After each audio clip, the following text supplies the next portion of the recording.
सुनो पार्थ, जीवन का रहस्य जान, संसार के वास्तविक रूप को समझो। गंगा के प्रवाह में मुट्ठी डालकर निकाली जाए तो कुछ प्राप्त नहीं होता, किंतु उस हथेली की अंजलि बनाकर गंगा के प्रवाह में डाली जाए तो गंगा जल मुख तक पहुंच पाता है। विचार करो पार्थ, अहंकार की मुट्ठी बांधी है या समर्पण की अंजलि बनाई है तुमने? इस ज्ञान को ग्रहण कर पाओगे?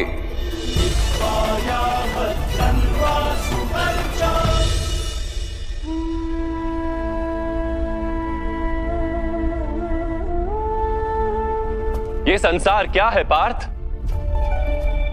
मानव, दानव, पशु, पक्षी, जंतु, कीटक, मत्स्य, वृक्ष, ये सब कैसे बनते हैं?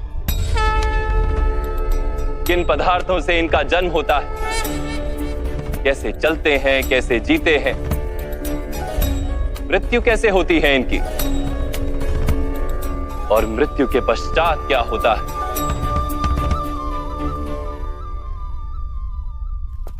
इस रहस्य का विचार करो।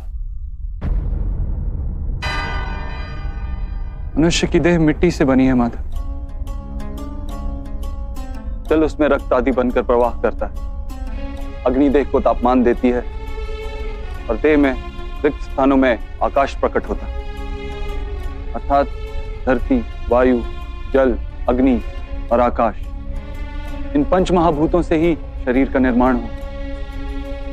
अर्थात महामहिम गुरु द्रोण पृथ्वी, जल, वायु, अग्नि और आकाश से अधिक कुछ भी नहीं।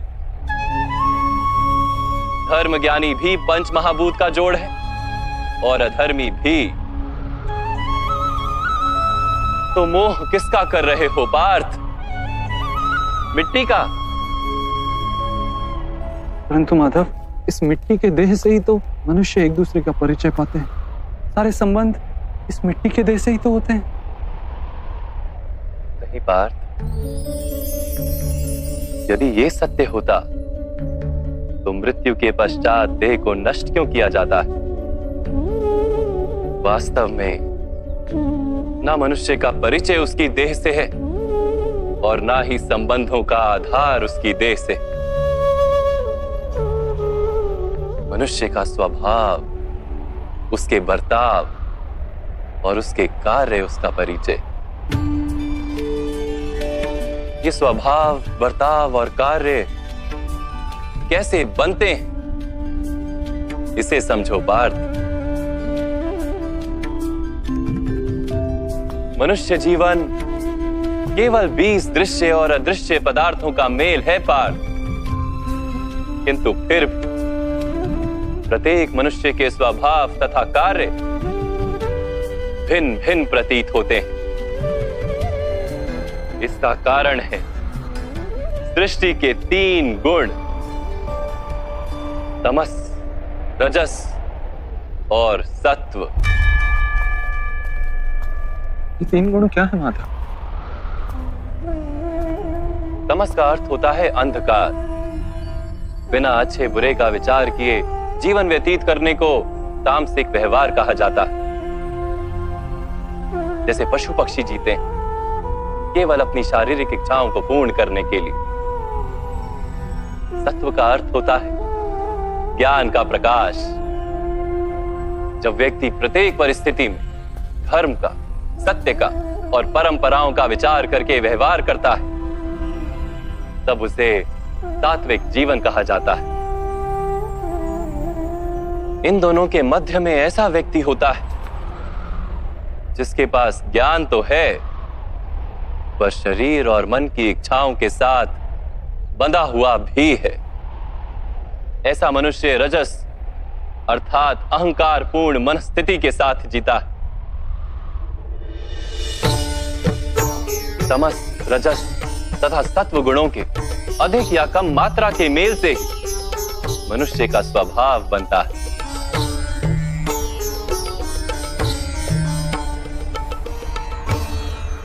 सामने देखो पार्थ, इन सब में तुम्हें कौन से गुण दिखाई देते हैं?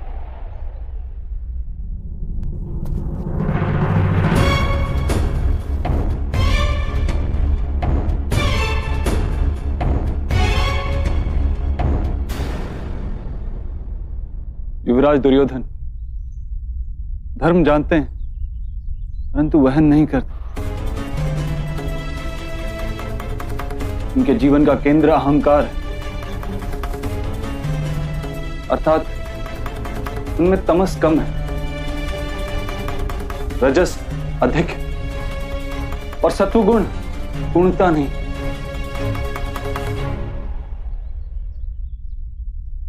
और इस ओर राजकुमार दुशासन, इन्होंने सदैव अपने ज्येष्ठ भ्राता का आदेश माना बिना विचार के, अर्थात इनमें केवल तमस। महामहिम को भी देखो पार्थ,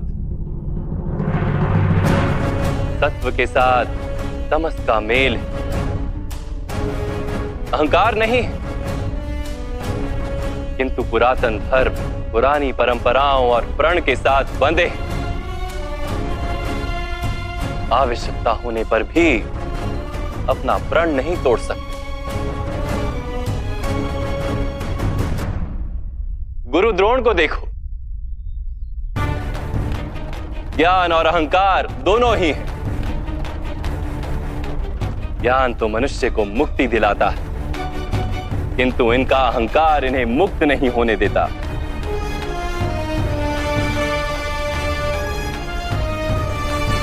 परंतु माधव, यदि मनुष्य का स्वभाव इन तीन गुणों का मेल है तो फिर मनुष्य का व्यवहार पहले से ही निश्चित है। सिंह हिरण को खाएगा ही और हिरण सिंह से भयभीत ही होगा। तो फिर धर्म की प्रशंसा क्यों? अपराध का दंड क्यों? उसका क्या तात्पर्य है?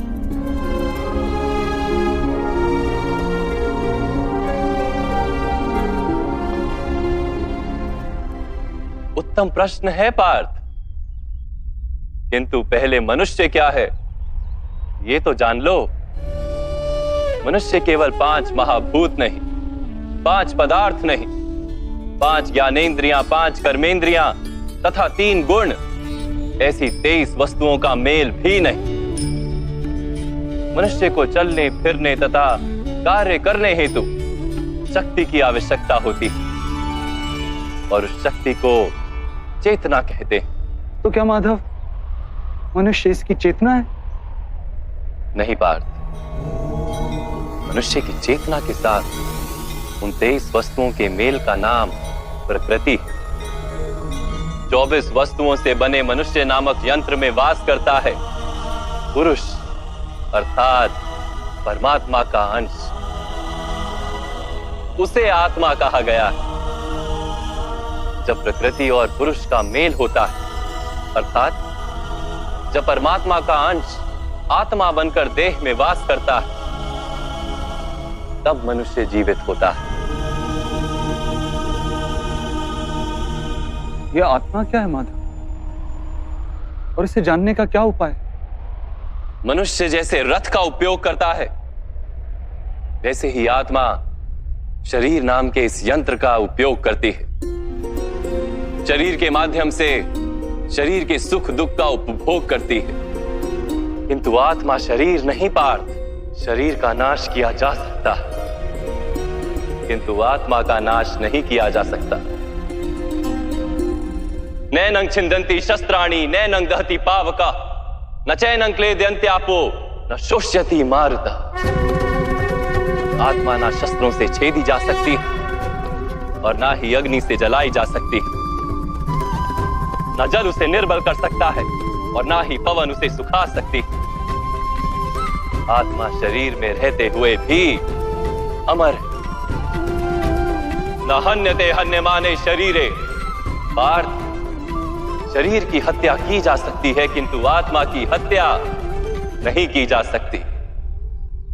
आत्मा तो सर्वव्यापी है, अचल है, स्थिर है, सनातन है। पुराना वस्त्र त्याग कर जैसे मनुष्य नया वस्त्र धारण करता है, वैसे ही आत्मा पुराना शरीर छोड़कर बार बार नया शरीर धारण करती है। परंतु माधव, मैं तो जगत का अनुभव अपने शरीर के माध्यम से ही करता हूं। स्वयं को देह न जानकर मैं आत्मा कैसे जान सकता हूं? स्वयं को आत्मा के रूप में जानना असंभव भी नहीं पार्थ।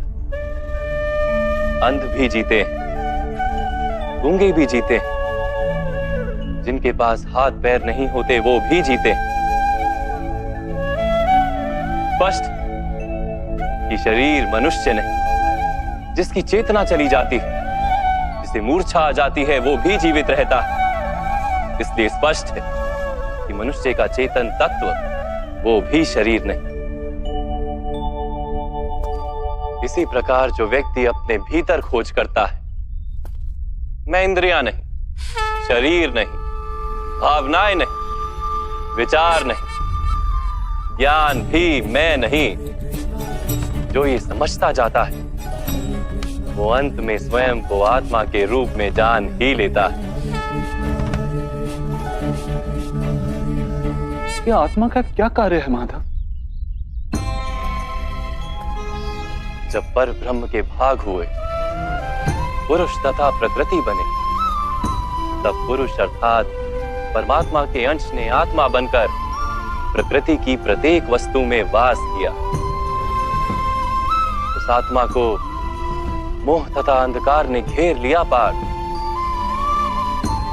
उस मोह निद्रा से जागृत होकर स्वयं को परमात्मा का अंश जानना ही आत्मा का कर्तव्य, उद्देश्य और जीवन कार्य। परंतु माधव, यदि हर आत्मा परमात्मा का अंश है, तो क्या उन्नति और अवगति स्वयं परमात्मा कर रहे? जिस प्रकार कीचड़ में पड़ा रत्न चमकता नहीं, वैसे ही प्रकृति के 24 पदार्थों से घिरी आत्मा को विस्मरण हो जाता है कि वो परमात्मा का अंश है। अधिकतर आत्माएं अपनी देह को ही सब कुछ मानती हैं, स्वयं देह से भिन्न है ये जान ही नहीं पाती। शरीर को जो सुख, दुख, स्वाद, गंध आदि का अनुभव होता है, उसे अपना अनुभव मान लेती है और बदलाव का प्रयास ही नहीं करती।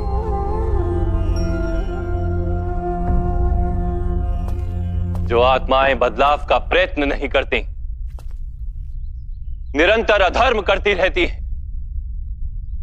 उन्हें जागृत करने के लिए दंड देना अनिवार्य है।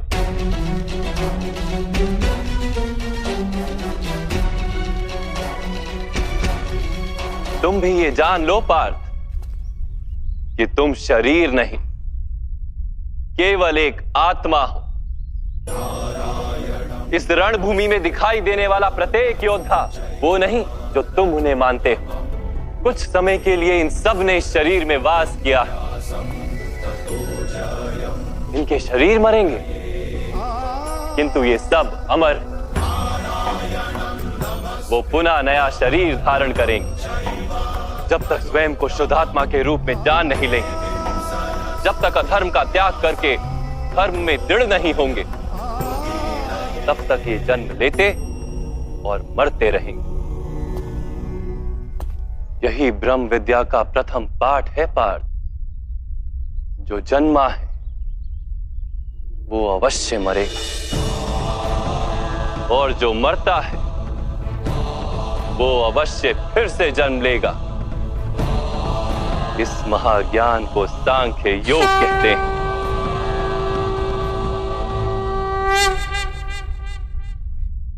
धर्म और अधर्म क्या है माधव? जिस मार्ग पर चलकर मनुष्य स्वयं को आत्मा के रूप में देखता है, परमात्मा के अंश के रूप में स्वयं को जानता है, उस मार्ग को धर्म कहते हैं।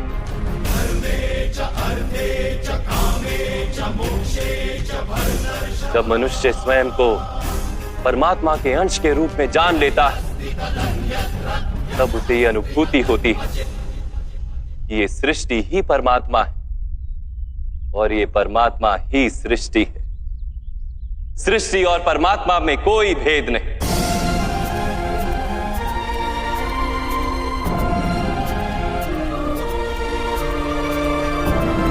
जो मनुष्य ये जान लेता है, वो दूसरे मनुष्यों और प्राणियों की ओर निर्दयी और कठोर नहीं होता। वो ये जानता है कि जीव कटने से पीड़ा केवल जीव को नहीं होती, उसकी अनुभूति समग्र शरीर को होती है। वैसे एक मनुष्य को पीड़ा होती है तो समग्र संसार उस पीड़ा का अनुभव करता है। जब तक संसार में एक मनुष्य भी पीड़ित है, तब तक वास्तव में किसी का भी सुख संपूर्ण नहीं। ये जानने पर मनुष्य का मन करुणा से भर जाए, उसे धर्म कहते हैं। जब किसी पर तमस गुण छाया होता है, तो वो दूसरों के प्रति कठोर, निर्दयी और स्वार्थी हो जाता है। अपने माने हुए सुख के लिए वो दूसरों को दुख देता है। परमात्मा की ओर गति नहीं हो पाती उसकी, अर्थात अधर्म परमात्मा से दूर ले जाने वाले मार्ग का नाम है। अर्थात अधर्म तो अज्ञान का दूसरा नाम। तो फिर अज्ञानी के प्रति तो दया होनी आवश्यक है ना। दंड का क्या तात्पर्य है?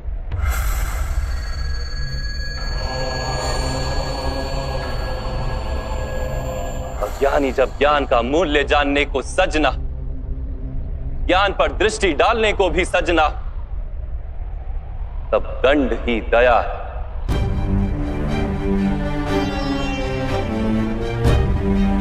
उसके प्रति भी और दूसरों के प्रति भी।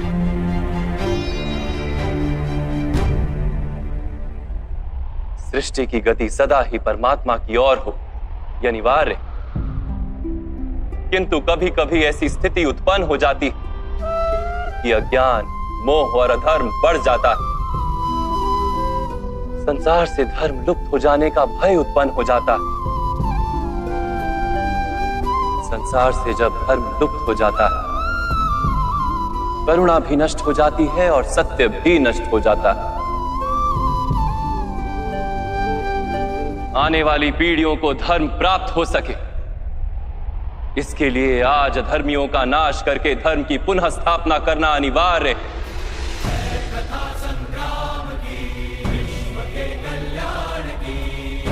आज भी ऐसी ही स्थिति है पार्थ, और धर्म स्थापना का कर्तव्य तुम्हारा है। इसलिए निर्बलता का त्याग करो और इस युद्ध के लिए सज हो जाओ, और इस युद्ध के लिए सज हो जाओ, और इस युद्ध के लिए सज हो जाओ।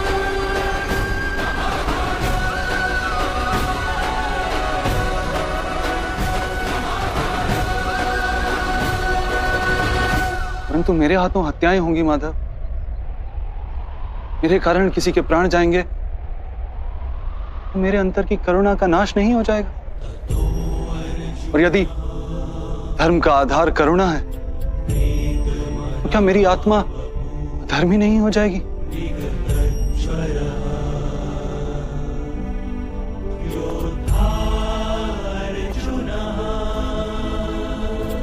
कर्म का बंधन अवश्य निर्मित होता है, किंतु कार्य का बंधन निर्मित नहीं होता पार्थ। तुम्हें कर्म और कार्य के बीच क्या भेद है, यह जानना आवश्यक है। सभी कर्म कार्य, किंतु सभी कार्य कर्म नहीं। कर्म उस कार्य को कहते हैं जिसके साथ फल की आशा जुड़ी हो। मनुष्य जब भी सुख की, संपत्ति, प्रशंसा की आशा रखकर कोई कार्य करता है, तो वो उस कार्य के फल से बंध जाता है। जब किसी कर्म को फल की आशा से किया जाए, तो उसे सकाम कर्म योग कहते हैं। और जब किसी कर्म को बिना किसी फल की आशा से किया जाए तो उसे निष्काम कर्म योग कहते हैं। इसी कारण से उसे बार बार जन्म लेना पड़ता है। वास्तव में मनुष्य को कोई कर्म नहीं बांधता, कर्म से जुड़ी आशाएं उसे बांधती। वो कैसे माधव? यदि इस युद्ध में तुम्हें विजय होने की आशा है तो पराजित होने पर तुम्हें भीषण दुख होगा, और वो दुख तुमसे कोई अन्य कार्य करवाएगा जिसके लिए तुम्हें दूसरा जन्म लेना पड़ेगा।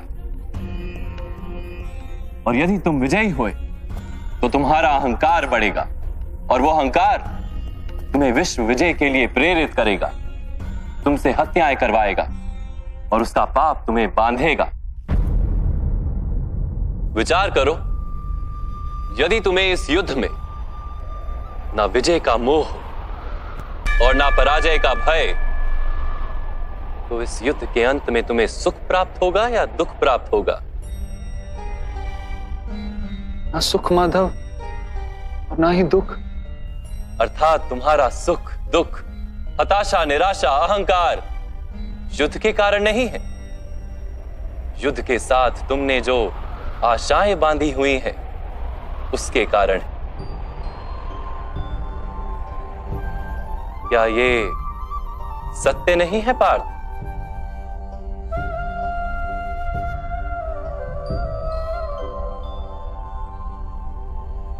सुख दुखे समे कृत्वा लाभा लाभो जया जयो ततो युद्धाय युज्यस्व नैवं पाप मवाप्स्यसि। अर्थात सुख दुख को समान मानकर लाभ हानि जय पराजय का विचार किए बिना यदि तुम युद्ध करोगे कौन्तेय, तो तुम पाप के भागी नहीं बनोगे। इसी को कर्म योग कहते हैं। जो सांख्य का ज्ञान प्राप्त कर लेता है वो ये जान लेता है कि वो शरीर नहीं, केवल एक आत्मा है। शरीर के भोग और अनुभव तो केवल मृत्यु तक है, अर्थात वास्तविक नहीं, केवल माया है। उसके लिए कर्मयोगी बनना सरल हो जाता है। परंतु माधव, यदि कार्य से बंधन निश्चित है तो क्या संसार का त्याग करके संन्यास लेना उचित नहीं? इसी विचार का परिणाम है कि आज ये युद्ध हो रहा है पार्थ।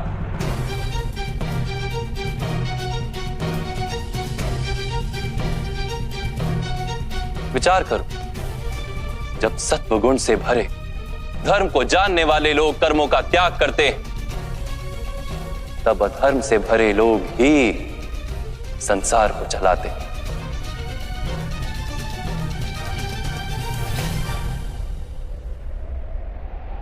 यदि महामहिम ने संसार का त्याग ना किया होता तो आज अधर्म इतना बढ़ता ही नहीं।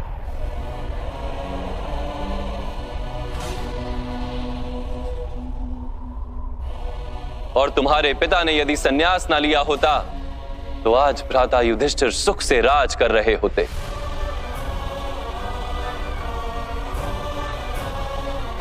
और अपनी प्रजा को न्याय और धर्म का ज्ञान दे रहे होते। किंतु दुखदायक बात तो यह है पार्थ कि सत्वगुण से भरे मनुष्य ही संसार को लाभ दे सकते हैं, किंतु वो ही संन्यास का विचार करते हैं। जैसे जल तो भाप बनकर उड़ जाता है और कीचड़ कीचड़ वहीं पड़ा रहता है, वैसे सत्वगुणी सज्जन लोग तो संसार का त्याग कर देते और तमस से भरे अधर्मी लोग संसार में कार्य करते हैं। इसी कारण से संसार में पाप और अधर्म बढ़ता है।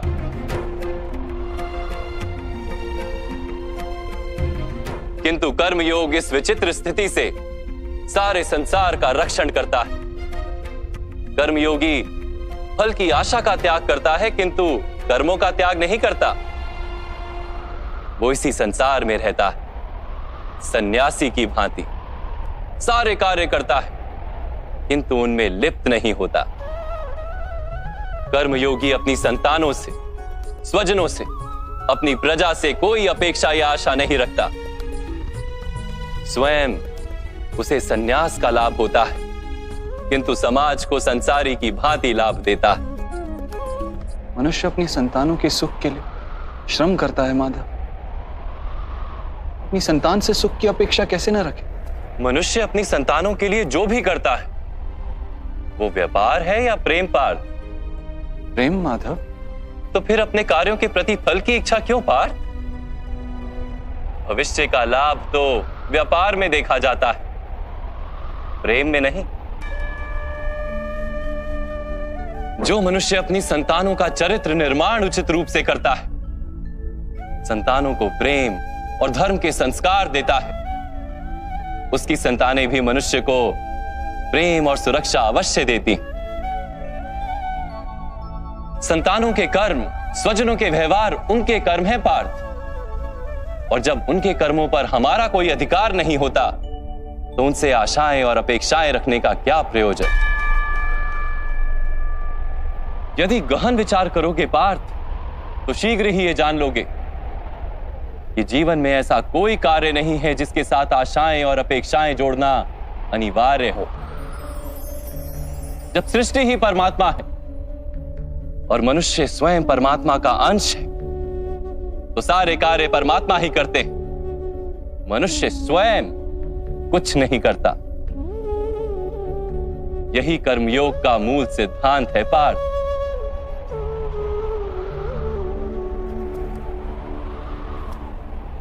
तुम्हें भी कर्मयोगी बनकर ये युद्ध करना आवश्यक है पार्थ। त्रिगुणिया विश्या वेदा निस्त्रिगुण्यो भवार्जुना निर्द्वंद्वो नित्य सत्वस्थो निर्योग क्षेम आत्मवान। 3 गुणों का त्याग करके निर्गुण बन जाओ पार्थ। इस द्वंद्व से मुक्त हो जाओ। सदा सत्व अर्थात परमात्मा में बुद्धि लगाकर कर्तव्य का वहन करते रहो। कुछ प्राप्त करने की इच्छा और कुछ प्राप्त किए हुए का रक्षण करने का विचार त्याग दो पार्थ और अपनी आत्मा को स्वतंत्र कर लो।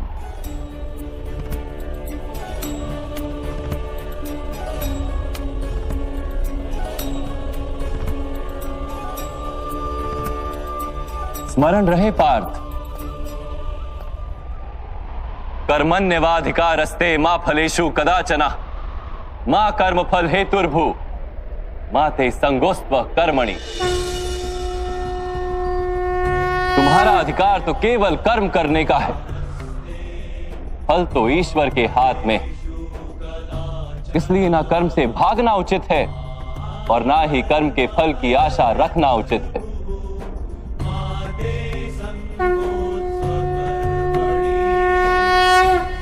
जो फल का त्याग कर दे परंतु कर्म का त्याग ना करे, ऐसे कर्मयोगी को कैसे जाना जा सकता है माधव?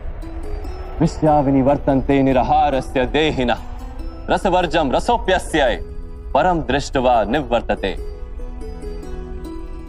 सुनो पार्थ, जो स्वाद से छूटने के लिए भोजन का ही त्याग कर देता है, वास्तव में उसके मन से स्वाद की लालसा कभी जाती ही नहीं। उसे दोहरी हानि होती। एक तो वो निर्बल हो जाता है, जिसके कारण परमात्मा को प्राप्त करने का जो प्रयत्न अनिवार्य है उसे वो नहीं कर पाता। और दूसरा, सदा ही उसका मन स्वाद की लालसा से भरा रहता है। इसलिए भोजन का त्याग करने से उत्तम है स्वाद की लालसा का ही त्याग कर दिया जाए। कर्मयोगी अपने मन की सारी लालसाओं को खींच लेता है, जीवन को कर्तव्य मानकर कार्य अवश्य करता है, किंतु उन कार्यों से जुड़ता नहीं। और पार्थ, जो व्यक्ति अपने कार्यों से आशाएं और इच्छा नहीं रखता, उसी के कार्य पूर्ण होते हैं।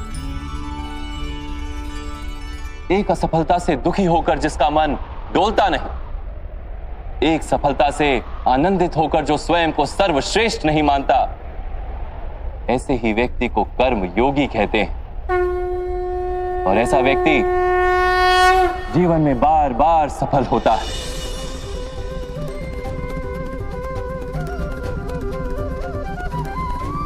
ध्यायतो विश्यान पुंसः संगस्तेषु पजायते संगात संजायते कामा कामात् क्रोधो भिजायते।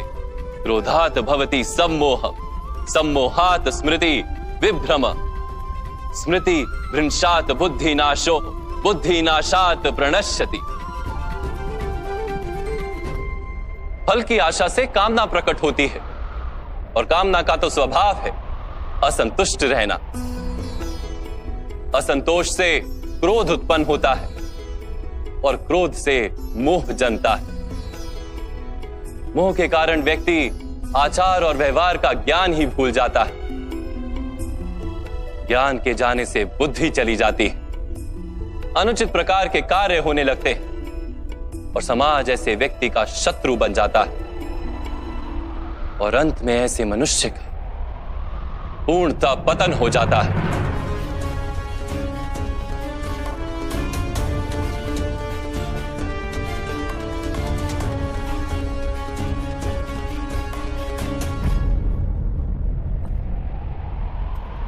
जैसे भ्राता दुर्योधन,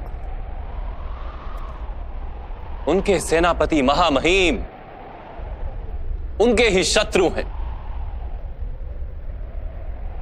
और तुम्हें विजय का आशीर्वाद दिया।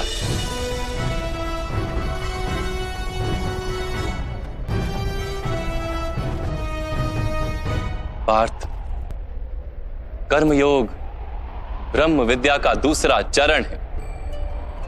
परमात्मा में अपनी बुद्धि स्थिर करो, स्वयं को आत्मा जानो, मिथ्या बंधनों से मुक्त हो जाओ और फल की आशा का त्याग करके केवल कर्म करते रहो। अपनी बुद्धि को परमात्मा में स्थिर करके कर्म योगी बनने का क्या मार्ग है माधव? पार्थ, सांख्य योग के कारण मनुष्य परमात्मा का निरंतर स्मरण करता रहता है। परमात्मा का स्मरण करने से मनुष्य के हृदय में समर्पण का भाव उत्पन्न होता है और उस भाव को भक्ति कहते हैं। भक्ति से मनुष्य को सत्य असत्य का ज्ञान प्राप्त होता है। उस ज्ञान से उसे परमात्मा के दर्शन होते हैं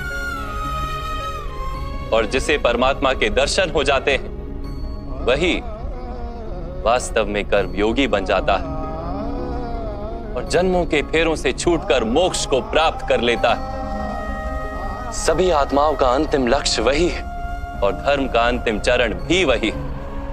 किंतु मैं परमात्मा के दर्शन के बिना समर्पण किस प्रकार कर सकता हूं माधव?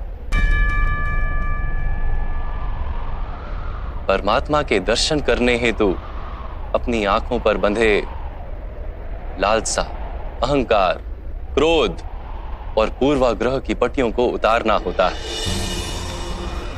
अंधेरे कक्ष में बैठा मनुष्य यदि कहे कि उसे सूर्य के दर्शन करने, तो उससे क्या कहोगे? यही कहोगे ना कि कक्ष से बाहर आ जाए और आकाश के नीचे खड़ा हो जाए। सूर्य तो सदैव उपस्थित है।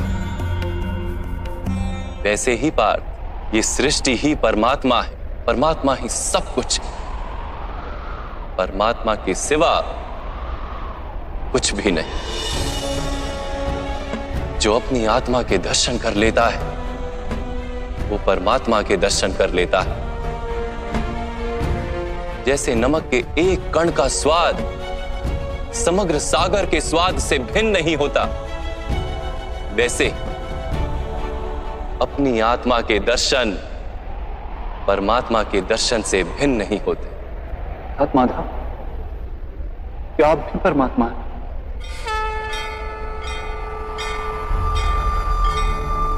हाँ पार्थ, मैं परमात्मा। जैसे तुम भी परमात्मा, केवल तुम अभी जागृत नहीं हुए हो और मैंने ये जान लिया है।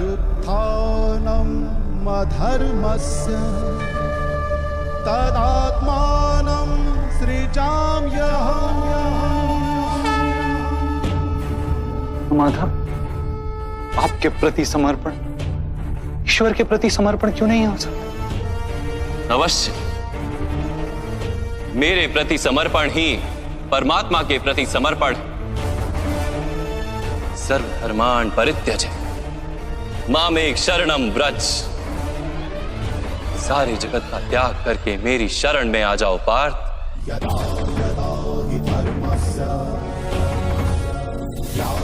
मैं ही संसार हूं, मैं संसार का प्रत्येक कण हूं, मैं ही सूर्य हूं और मैं ही चंद्र हूं, मैं ही नक्षत्र हूं और मैं ही सभी ग्रह हूं। मैं सूर्य से भी अधिक पुरातन हूं और किसी वृक्ष पर खिली कली से भी नया हूं। मैं ही सारे मनुष्य हूं, मैं ही स्वर्ग और नर्क को धारण करने वाली शक्ति हूं। मैं ही दुर्योधन हूं और मैं ही अर्जुन भी हूं। वो कैसे संभव है माधव? आपका जन्म तो बहुतों ने अपने जीवन काल में देखा है। आपकी माता अभी भी जीवित हैं, जिनके गर्भ से आपने जन्म लिया। आप पुरातन और अविनाशी कैसे हो सकते हैं?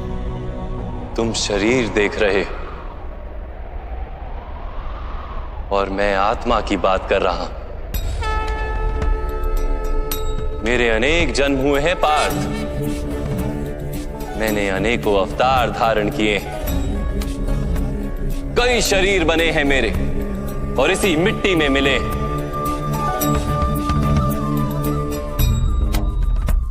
और आगे भी मैं बार बार जन्म लूंगा।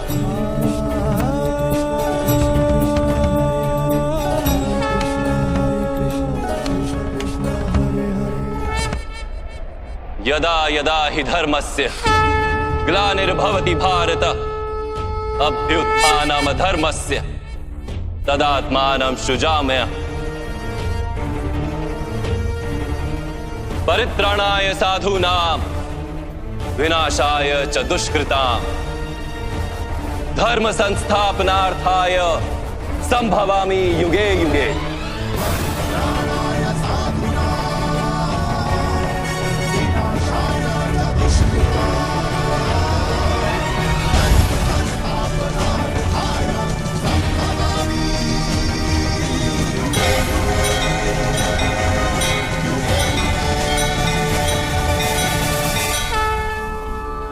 जब जब धर्म को हानि होती है, जब जब अधर्म में वृद्धि होती है, तब तब सत्पुरुषों के उद्धार के लिए, अधर्मियों के विनाश के लिए और धर्म की पुनः स्थापना के लिए मैं ही जन्म लेता हूं।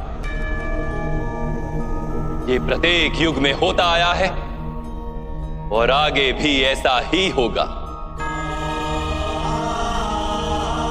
मैं ही अविनाशी परमात्मा हूं, मैं ही मत्स्य भी था और मैं ही वामन अवतार भी। मैं ही परशुराम हूं और मैं ही रामचंद्र भी था। मैं ही ब्रह्मा विष्णु और महेश हूं और मैं ही सरस्वती काली और लक्ष्मी भी।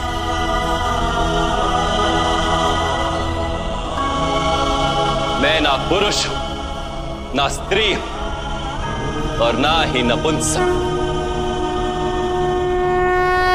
मैं ना शरीर हूं, ना शरीर के अंग हूं। मैं ज्ञान, सृष्टि, चैतन्य और पर ब्रह्म। मैं सब कुछ हूं और मैं कुछ भी नहीं।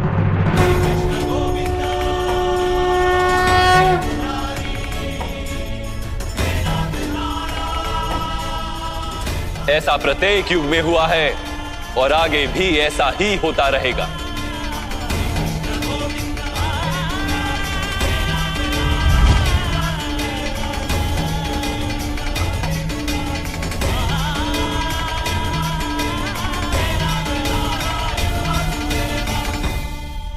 जब तुम आत्मज्ञान प्राप्त करोगे पार्थ, स्वयं को मुझसे जुड़ा ही पाओगे।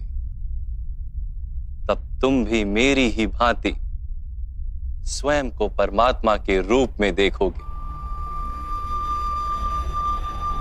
किंतु उस पद को प्राप्त करने हेतु मेरे प्रति संपूर्ण समर्पण अनिवार्य है। समर्पण क्या है माधव? समर्पण मन की ऐसी स्थिति का नाम है जब मनुष्य अपने सारे संकल्पों का त्याग कर देता है, स्वयं से किसी प्रकार के निर्णय अथवा प्रण भी नहीं लेता। जिस प्रकार के कार्य उसे दिए जाते हैं उसी प्रकार के कार्य करता है। वास्तव में समर्पण का अर्थ होता है अपने आप, अपने मन को, बुद्धि को, ज्ञान को, इच्छा को, आशा को, अपनी भावनाओं को, अपना सब कुछ किसी को अर्पण कर देना। और ऐसे समर्पण को भक्ति कहते हैं।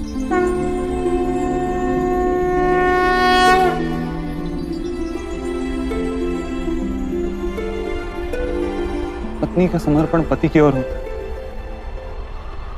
एक योद्धा का समर्पण सेनापति की ओर होता है, एक शिष्य के हृदय में गुरु भक्ति होती है। क्या ये सारी भक्तियां एक समान? क्या सबको ईश्वर की प्राप्ति होती है? नहीं पार्थ, मनुष्य जिसके प्रति समर्पित होता है उसी के रूप में ढलने लगता है। उसके मन में कोई संदेह, कोई प्रश्न जन्म नहीं लेता। किसी दुष्ट के प्रति समर्पण उस मनुष्य के कार्यों को दूषित कर देता है।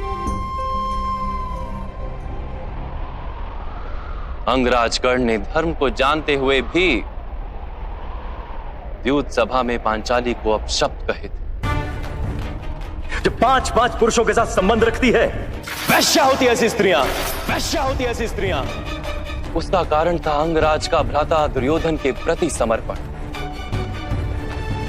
इस युद्ध में उन्हें जो दंड मिलेगा वो किसी जन्म या जाति के लिए नहीं, अथवा एक दुष्ट के प्रति समर्पण के लिए उन्हें दंड मिलेगा। इसलिए हे धनंजय, समर्पण उत्तम के प्रति होना आवश्यक है।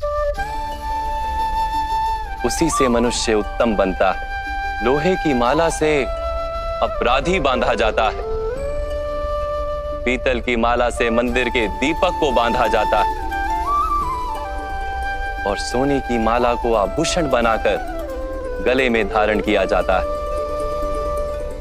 पति भक्ति, स्वामी भक्ति, मित्र भक्ति, ऐसी अनेक भक्तियां होती हैं पार्थ, किंतु सबसे श्रेष्ठ भक्ति तो परमात्मा की भक्ति होती है।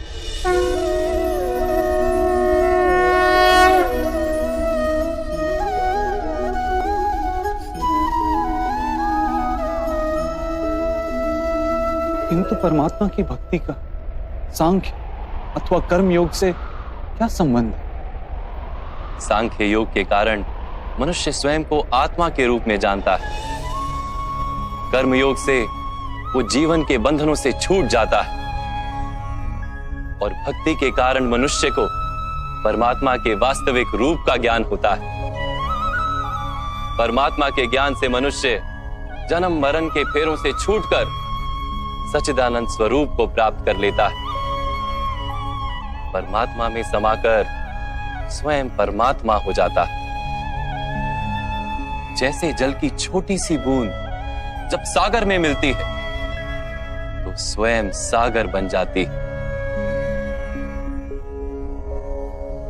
अर्थात इस शरीर का कोई महत्व ही नहीं है माधव? अवश्य महत्व है पार्थ।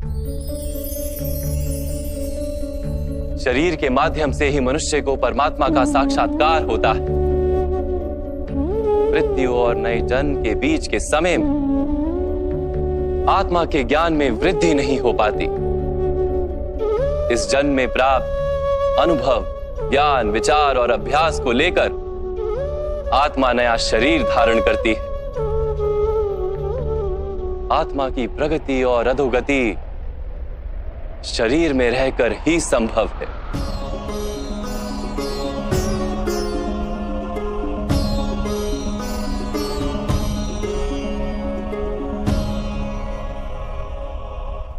परंतु माधव, यहां उपस्थित व्यक्तियों का वध करके क्या हम उनके उद्धार की संभावना को नष्ट नहीं कर देंगे?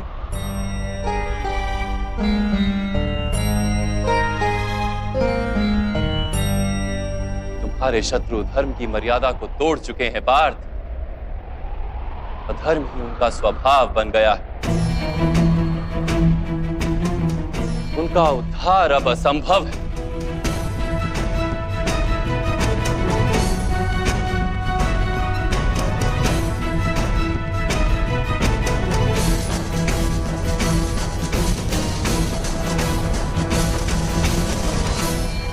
अपराधी को एक सीमा तक ही उद्धार का अवसर दिया जा सकता है।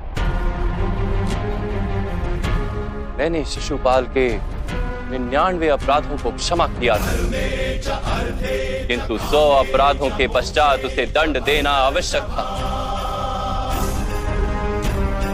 अपराधी को यदि अपराध करने दिया जाए तो उसका अधिक से अधिक पतन होता है।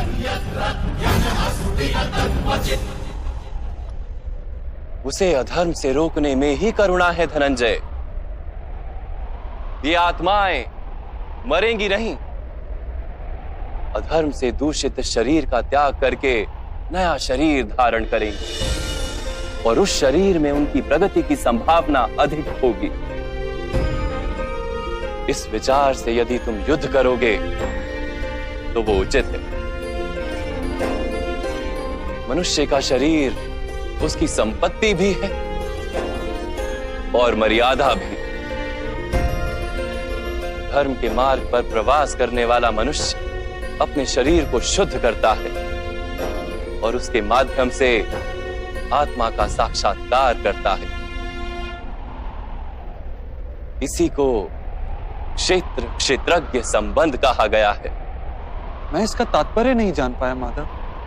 जब मनुष्य ये जान लेता है कि उसका शरीर एक भूमि का टुकड़ा है, अर्थात क्षेत्र है, और वो उस शरीर में रहने वाला, उस शरीर को समझने वाला अर्थात क्षेत्रज्ञ है, तब वो शरीर के माध्यम से अपनी प्रगति साध पाता है।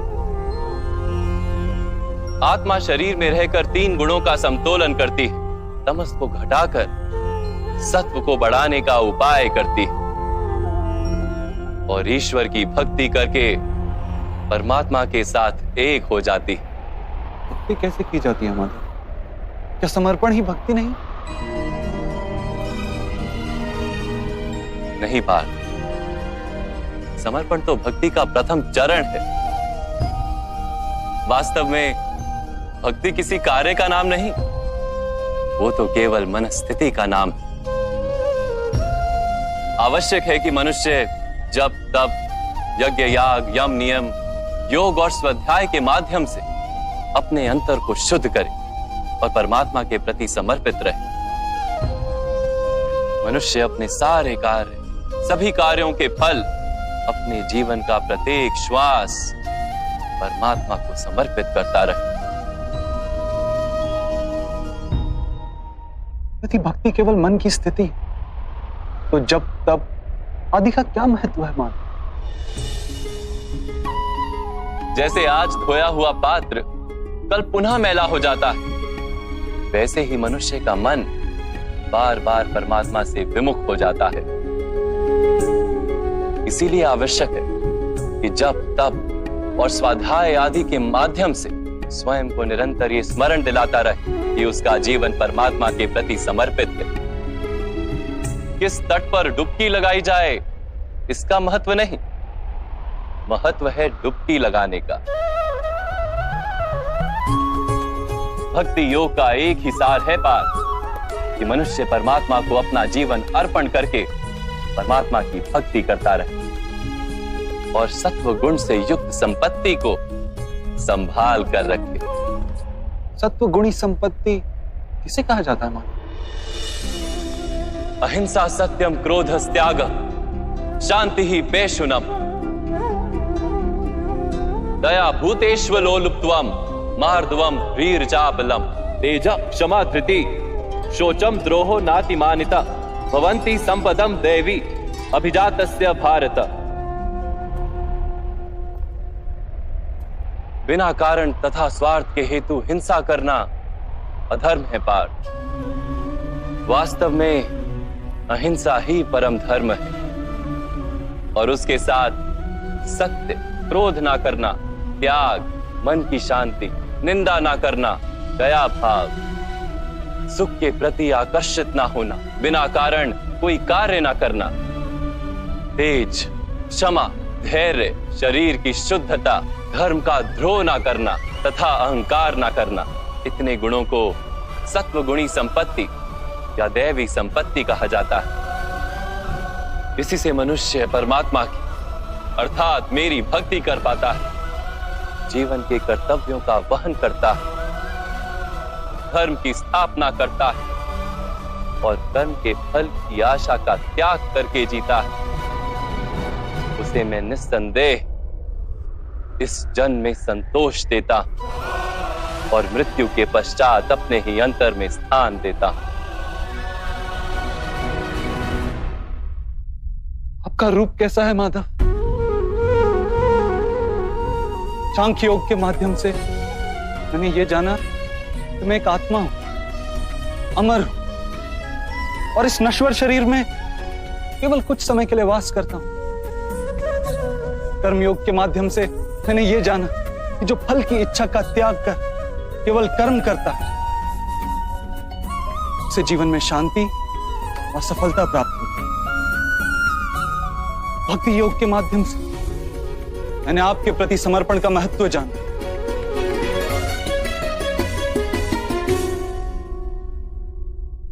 परंतु माधव, आपने कहा था यहां हर स्थान पर मनुष्य नहीं केवल परमात्मा है।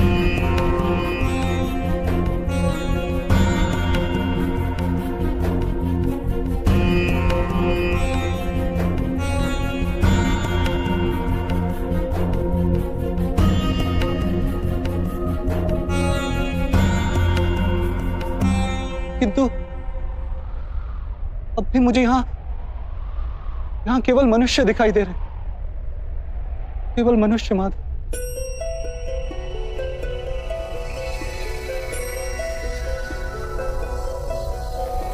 नारायणं नमस्कृत्य नरं चैव नरोत्तमं देवीं सरस्वतीं व्यासं ततो जयमुदीरये। मैं आपके वास्तविक रूप का दर्शन करना चाहता हूं माधव।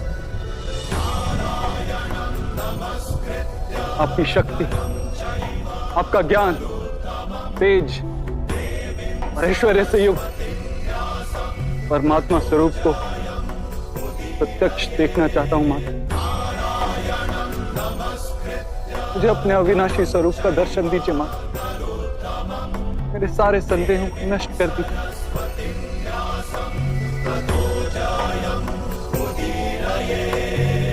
मुझे दर्शन दीजिए माता।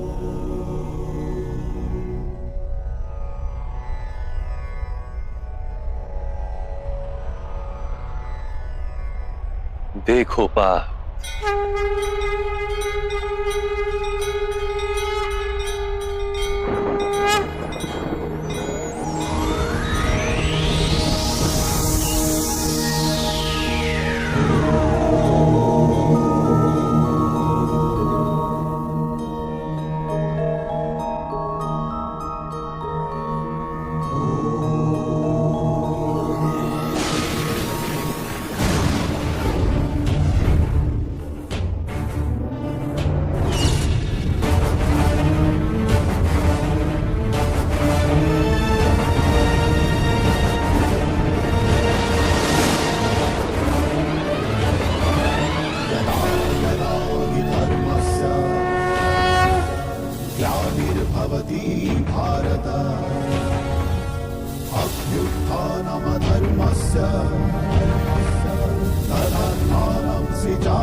विनाशाय दुष्कृताम्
सांख्य योग से कर्म योग, कर्म योग से भक्ति योग और भक्ति योग से ज्ञान योग की प्राप्ति होती है। मेरे विश्व रूप का दर्शन करना ही वास्तविक ज्ञान है अर्जुन।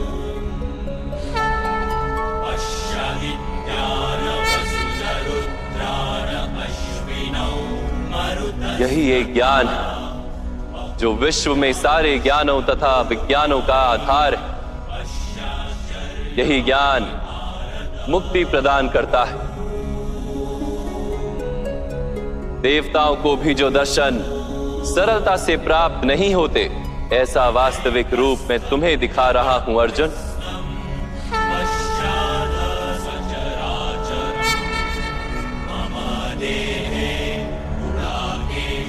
मैं ही इस पृथ्वी के कण कण में वास करता हूं और ये पृथ्वी, सूर्य, चंद्र, नक्षत्र और तारा मंडल मेरे भीतर वास करते हैं।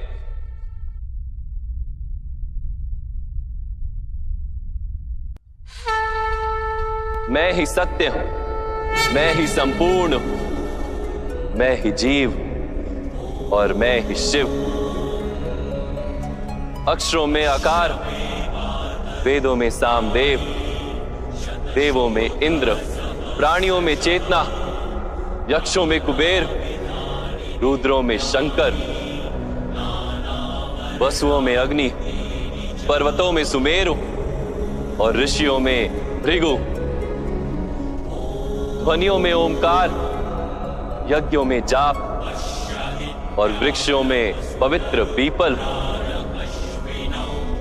बुद्धि में स्मृति, मेधा, धृति और क्षमा मैं ही। कीर्ति मैं ही। गंधर्वों में चित्ररथ हूं, देवर्षियों में नारद और मुनियों में कपिल, अश्वों में उच्च श्रवा, हाथियों में ऐरावत और पशुओं में सिंह, पक्षियों में गरुड़, मनुष्य में राजा और शस्त्रों में वज्र, गायों में कामधेनु, सर्पों में वासुकी, शेषनाग, यमराज, वरुण देव और वायु भी मैं ही। भगवान राम, पवित्र गंगा, सृष्टि में आदि, मध्य तथा अंत भी मैं ही। ब्रह्म विद्या, महाकाल और ब्रह्मा, प्रभाव, विजय, सत्व, निश्चय,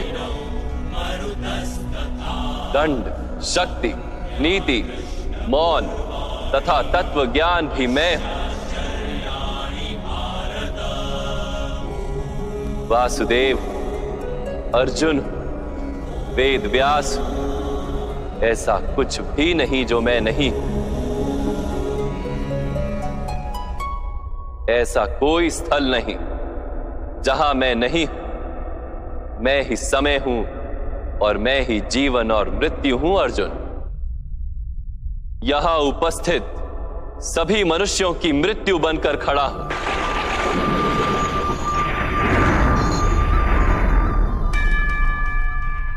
तुम यदि शस्त्र नहीं उठाओगे तब भी मैं इन सब का वध कर दूंगा।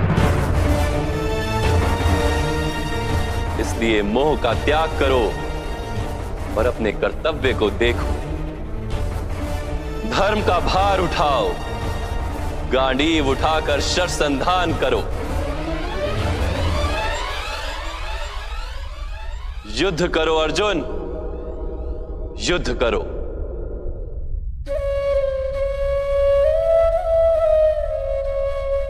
हे माधव, हे मधुसूदन,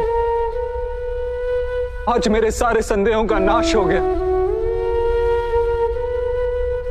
कृपया अपने मनुष्य रूप में आ जाइए। मैं आपके प्रत्येक आदेश का पालन करूंगा। करिष्य वचनम तवा।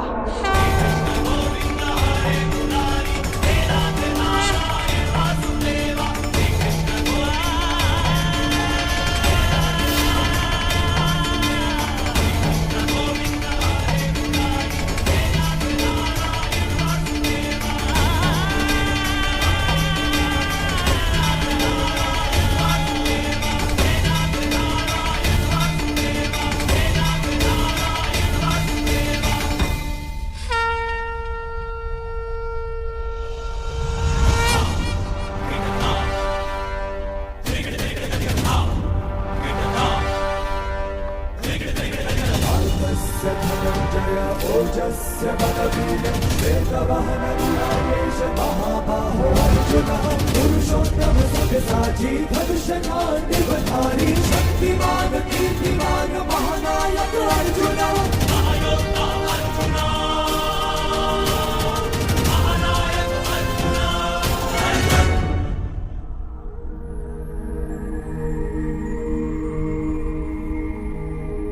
व्यर्थ चिंता है जीवन की, व्यर्थ है मृत्यु का भय। आत्म को ना मार पाते शस्त्र अग्नि असमय।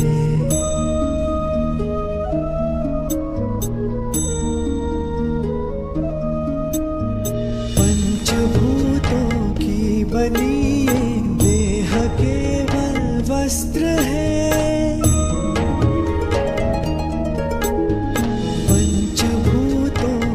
बनी देह केवल वस्त्र है। आत्मा का जो वास्तविक है घर कहीं अन्यत्र है।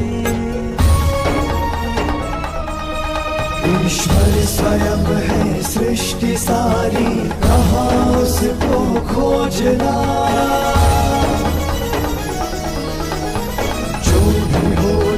शुभ ही होता सब उसी की योजना।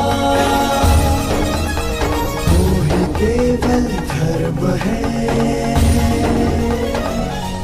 व्यर्थ चिंता है जीवन की, व्यर्थ है मृत्यु का भय। आत्म को ना मार पाते शस्त्र अग्नि असमय।